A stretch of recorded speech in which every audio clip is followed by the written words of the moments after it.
তথ্য আর বাস্তবতার একটা সংযোগ আমাদেরকে ঘটাতে হবে।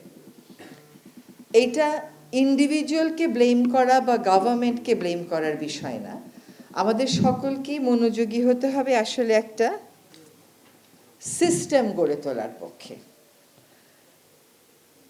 আমি দায়িত্ব নিয়েছি, আমার হয়তো আর 1.5 মাসও সময় নাই, কিন্তু এই 1.5 মাসে আমি দুটো কাজ করে যাওয়ার চেষ্টা করব। একটা কাজ হচ্ছে সম্প্রচার কমিশন অধ্যাদেশ। এইটার জন্য আমার খুব ভালো হলো আপনাদের আজকের যে নীতিটা পেলাম, সম্প্রচার সাংবাদিকতার নীতি নৈতিকতা, এটার সাথে সংস্কার কমিশনের যে রিকমেন্ডেশনগুলো আছে সেগুলো মিলিয়ে, এবং সংস্কার কমিশনের রিকমেন্ডেশনগুলোর অনেকগুলোই পার্শ্ববর্তী একটি দেশের ব্রডকাস্টিং কর্পোরেশন যে আইনটা আছে সেখান থেকে নেওয়া হয়েছে বলে মনে হয়েছে। তো তারা তো অনেক বড় দেশ, অনেক কটা স্টেট আছে, আমাদের অত বিস্তৃত পর্যায়ে হয়তো প্রশাসনকে নিয়ে যাওয়ার প্রয়োজন হবে না। আমি আসলে এই আইনটার 2/3 আমার মতন করে ড্রাফট করে ফেলেছি বেসড অন হোয়াট দ্য সংস্কার কমিশন হ্যাজ সেড।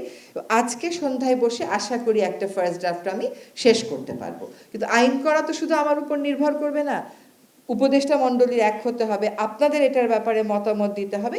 আশা করি এটা আমি করে যেতে পারবো। দ্বিতীয় যে কাজটা করবার চেষ্টা করব সেটা হচ্ছে প্রেস কমিশন অধ্যাদেশ।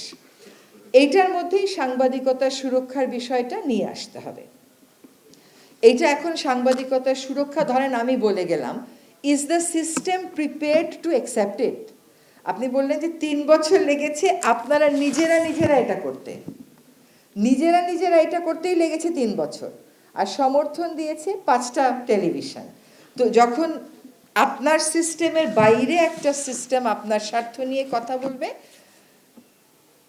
আমি একটা আইন করলেই যে ওটা ইমপ্লাইড হবে, ওটা কমপ্লায়েন্ট হয়ে যাবে তা না, বরং সিস্টেমকে সাথে নিয়ে যদি করতে পারি তাহলে সেটা ভালো হবে। আমি আমার ধারণাগুলো বলি। যদি একটা প্রেস কমিশন আমরা করতে পারি, সেই প্রেস কমিশনটা সাংবাদিকদের সুরক্ষার যে সংজ্ঞাটা আছে আইনের মধ্যে আমরা সেটা আনলাম, এবং সেই প্রেস কমিশনের দায়িত্বটা হবে সকল সংবাদ মাধ্যম যেন একটা নির্দিষ্ট সময়সীমার মধ্যে এই সুরক্ষাগুলো দিতে এবং প্রদান করতে পারেন, সেটার একটা পথরেখা তৈরি করেন। তাহলে কিন্তু জানেন, এই যে শত শত পত্রিকা, শত শত গণমাধ্যম, এইটার থেকেও এক ধরনের উত্তরণ ঘটবে।